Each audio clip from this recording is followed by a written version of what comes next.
Hello and welcome back to my channel. आज हम John Milton के कुछ इम्पोर्टेंट एमसीक्यूज़ पढ़ेंगे। 75 एमसीक्यूज़ अब तक हम कर चुके हैं, उससे आगे जो है करते हैं 76। The author of Samson Agonistes was, Samson Agonistes किसने लिखा है? तो सैमसन एगोनिस्टिस जॉन मिल्टन ने लिखा है। Next, of which poem is the following line a part? For them no more the blazing hearth shall burn. ये जो लाइन है ये जॉन मिल्टन की नहीं है, बल्कि ये थॉमस ग्रे की है। और थॉमस ग्रे की एक पोएम है elegy return in a country churchyard. तो उस पोएम की ये लाइन है कि उनके लिए अब कोई भी चूल्हा नहीं जलेगा। किनके लिए? जो मर चुके हैं, जो फोर फादर्स थे। What kind of work is Samson Agonistes? Samson Agonistes जो है वो किस तरह का वर्क था? वो एक वर्स प्ले था, इपिक या लिरिक ड्रामा, या फिर शॉर्ट स्टोरी? तो जो सैमसन एगोनिस्टिस था that was a verse play. आप इसको वर्स प्ले कह सकते हो, पोएटिक प्ले कह सकते हो, आप इसको क्लोजेट ड्रामा कह सकते हो।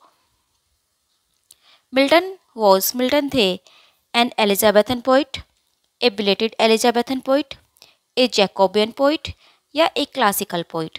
तो जो जॉन मिल्टन थे वो थे बिलेटेड एलिजाबेथन पोइट। एलिजाबेथन जो एज है वो 1558 से 1625 तक मानी जाती है, और जो जॉन मिल्टन का जन्म हुआ था वो 1608 में हुआ था। लेकिन अगर आपने उनके वर्क देखे हों तो वो जो है मोस्टली 1625 के बाद ही आए हैं। यानी कि जो 1630 में उनका सबसे फर्स्ट जो ऑन शेक्सपियर वर्क जो पब्लिश हुआ था, तो 1625 के बाद ही हुआ था, यानी कि एलिजाबेथन एज के बाद। तो द बिलेटेड एलिजाबेथन एज जो है वो जॉन मिल्टन की मानी जाती है। हु सैड, ये किसने कहा था? Milton thou shouldst be living at this hour, कि मिल्टन तुम्हें तो जो है इस आवर में ज़िंदा होना चाहिए था। तो ये जो है विलियम वर्ड्सवर्थ ने बोला था। विलियम वर्ड्सवर्थ ने जो है एक सोनेट लिखा था जॉन मिल्टन के ऊपर, लंदन 1802 उसका नाम था। तो उसमें उन्होंने कहा था, ये ओपनिंग लाइन है सोनेट की, लंदन 1802 की। और वर्ड्सवर्थ जो है इसमें विश कर रहे हैं कि जो मिल्टन थे उन्हें आज भी ज़िंदा होना चाहिए था, काश वो आज के समय में जीवित होते, क्योंकि आज के समय में जो है उनकी बहुत ज़रूरत थी। Complete the sentence, Milton's poetic style is generally regarded as. Milton का जो पोएटिक स्टाइल है उसको क्या कहते हैं? जो मिल्टन का पोएटिक स्टाइल था वो प्लेन था, क्लासिकल था, ग्रांड था, या ऑर्नामेंटल था? तो मिल्टन का पोएटिक स्टाइल जो था वो ग्रांड था। Complete the sentence, commas is. Commas क्या है? मास्क, पेस्टोरल एलेग्री, ए पोएटिक लाइन, या ए फार्स? तो जो कॉमस है वो एक मास्क है। Whom does Milton accuse in Paradise Lost the sons of Belial flown with insolence and wine? तो ये जो लाइन है, इस लाइन में पैराडाइज लॉस्ट में जो एक लाइन आई है सन ऑफ, ये सन्स है SONS की, जो बेल उसमें जो एक वो था बिलाल, उसके जो सन है phloem with insolence and wine, वो इंसोलेंस और वाइन से जो है फ्लोन हुए, इंसोलेंस और वाइन में वो एक तरह से डूबते चले जा रहे हैं। तो वो किसने कहा, किसके लिए कहा था? एंग्लिकन क्लर्जी के लिए, कैवलर पोइट के लिए, या कॉमनवेल्थ के जो ओपोनेंट्स थे उनके लिए, या फिर ऑल ऑफ द अबोव? तो इसका आंसर होगा D, all of the above. Milton ने जो है एक्यूज़ किया था एंग्लिकन क्लर्जी को भी, कैवलर पोइट्स को भी, और अपोनेंट्स ऑफ कॉमनवेल्थ को भी, क्योंकि जो जॉन मिल्टन थे वो कॉमनवेल्थ के फेवर में थे। Milton's poetry is a mirror in which the writer's character is very clearly reflected. Who made this statement? ये स्टेटमेंट किसका है? वैरायटी का, मैकमिलन, पैटिसन, या बुश? ये जो स्टेटमेंट है इसका आंसर कहीं पर जो है मैकमिलन दिया हुआ है और कहीं पर जो है पैटिसन दिया हुआ है। PGT 2003 में क्वेश्चन आया था, तो यहाँ पर तो इसका आंसर जो है पैटिसन दिया गया है। बाकी मैंने कहीं पर जो है इसका मैकमिलन भी पढ़ा है। मैकमिलन और पैटिसन दोनों में जो है क्वेश्चन में कन्फ्यूजिंग है। कैवलर पोइट्स सपोर्टेड, जो कैवलर पोइट्स थे वो किसको सपोर्ट करते थे? In the civil war, civil war में उन्होंने चार्ल्स सेकंड को सपोर्ट किया था, रिचर्ड को सपोर्ट किया था, चार्ल्स फर्स्ट को, या क्रॉमवेल को?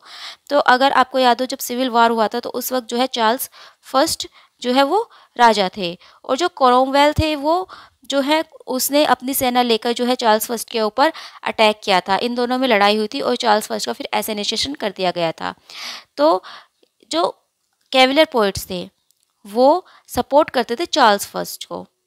चार्ल्स फर्स्ट को वो कैवलर पोइट सपोर्ट करते थे और इसीलिए जो है जॉन मिल्टन उनके अगेंस्ट थे, क्योंकि जॉन मिल्टन जो थे वो क्रोमवेल को सपोर्ट करते थे।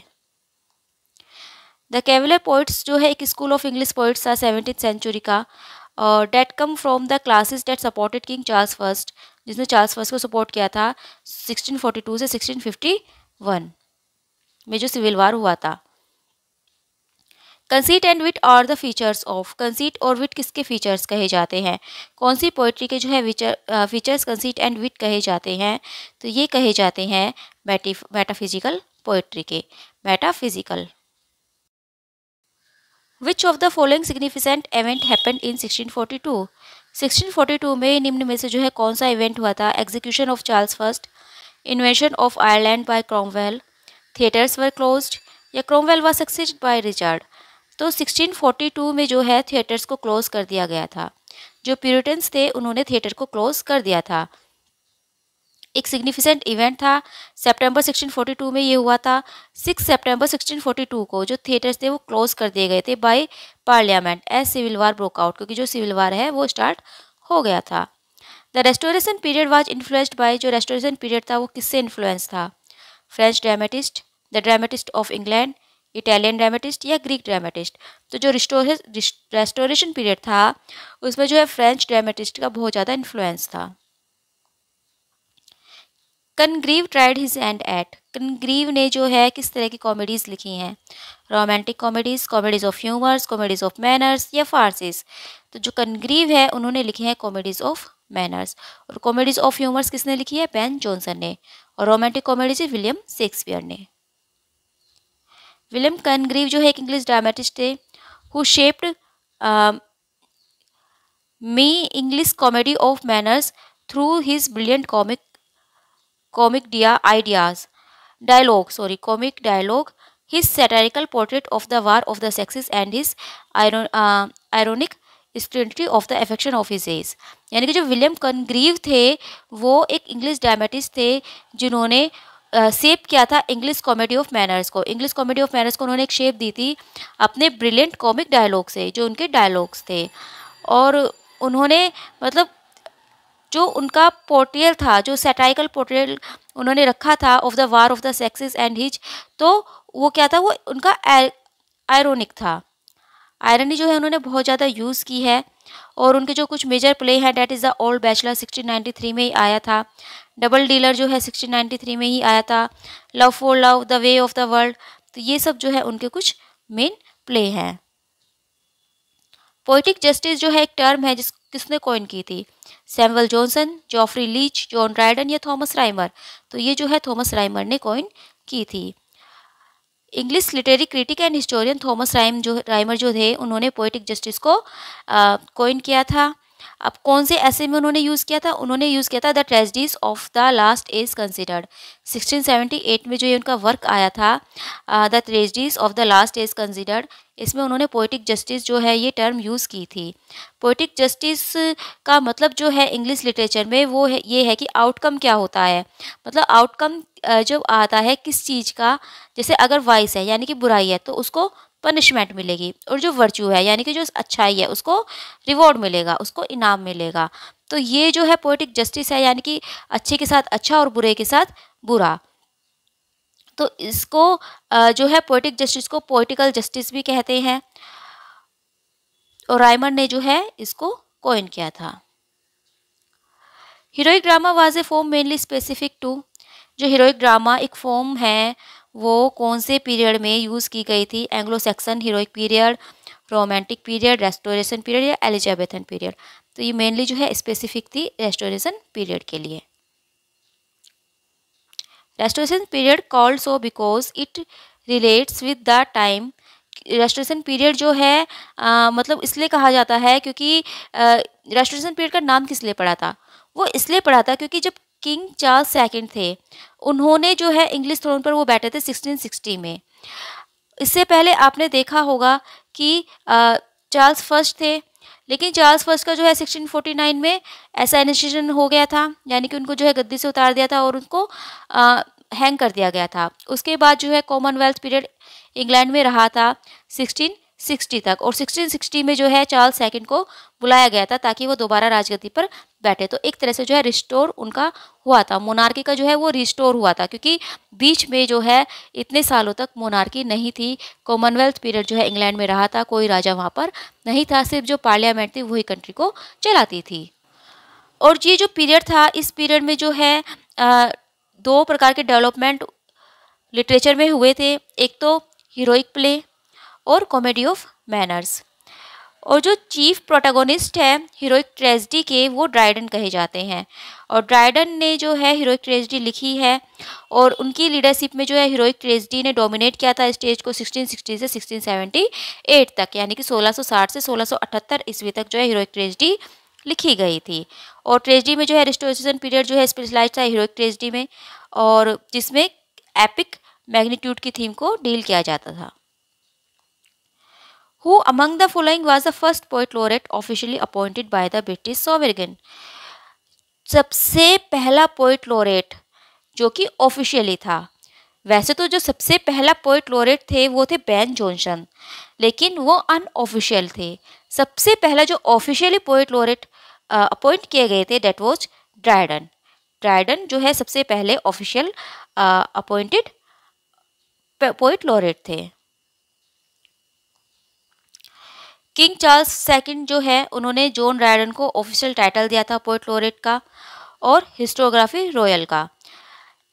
ड्राइडन जो थे वो स्ट्रॉन्ग थे for his monarch and the best poet, dramatist, translator and critic of the age. यानी कि वो जो है एक बेस्ट पोइट थे, ड्रामेटिस्ट थे, ट्रांसलेटर थे और अपने एज के सबसे अच्छे वो क्रिटिक कहे जाते हैं। Which famous work of John Milton was based on the fall of man? John Milton का कौन सा फेमस वर्क है जो फॉल ऑफ मैन पर बेस्ड है? फॉल ऑफ मैन जो है उन्होंने अपने कौन से वर्क में दिखाया है? तो ऑब्वियसली वो उन्होंने अपने पैराडाइज लॉस्ट में दिखाया है। Which poem caused Milton's stature as a poet to be recognised? कौन सी पोएम ऐसी थी जिससे मिल्टन को एक पोइट के रूप में रिकॉग्निशन मिली थी? तो वो थी paradise lost. Who did Milton have to write his work down when he become blind? जब जॉन मिल्टन जो थे वो ब्लाइंड हो गए थे तो उन्होंने किसकी सहायता से अपने वर्क को लिखा था? तो उन्होंने जो है अपनी डॉटर्स की हेल्प से जो है अपने वर्क लिखते थे। वो जो है बोलते थे और उनकी जो डॉटर थी वो उन्हें नोट करती थी, उन्हें राइट डाउन वो करती थी। Whom did John Milton marry at the age of 34? जब जॉन मिल्टन 34 ईयर्स के थे तो उन्होंने किससे शादी की थी? तो उन्होंने जो है मैरी पॉवेल से शादी की थी। Which of the following elements does not characterize epic poetry?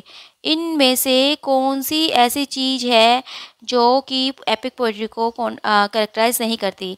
Epic council, arming of the hero scene, tragic recognition speech या an invocation of the muse? तो इसका जो राइट आंसर है that is C, tragic recognition speech. जरूरी नहीं है कि ये एपिक पे हो। What event occurs in the final lines of John Milton's Paradise Lost? जब जॉन मिल्टन ने जो पैराडाइज लॉस्ट, उनका एक ग्रेट वर्क है, 12 बुक्स उसमें है, तो 12 बुक्स की सबसे लास्ट लाइन क्या है? यानी कि क्या जो इवेंट है वो एक्वर होता है सबसे आखिर की लाइन में, जो फाइनल लाइन्स है उसमें क्या इवेंट होता है? तो जो अगर आपने पैराडाइज लॉस्ट पढ़ी हो, इस पर जो है मैंने डिटेल्स में वीडियो बनाई हुई है, 12 बुक्स पर एनिमेटेड वीडियो मैंने बनाई हुई है। अगर आपने देखी हो तो आपको याद होगा कि सबसे लास्ट में क्या होता है, जो एडम और ईव होते हैं उनको ईडन गार्डन से निकाल दिया जाता है, तो वो लास्ट में एक दूसरे का हाथ पकड़कर वो प्लेन की ओर चले जाते हैं, जो मैदान है उसकी ओर चले जाते हैं। तो इसका सही आंसर होगा A, Adam and Eve hold hands and walk across an arid plane.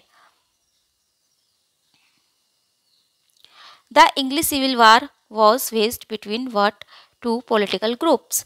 English civil war जो थे कौन से दो पॉलिटिकल ग्रुप्स के बीच में थे?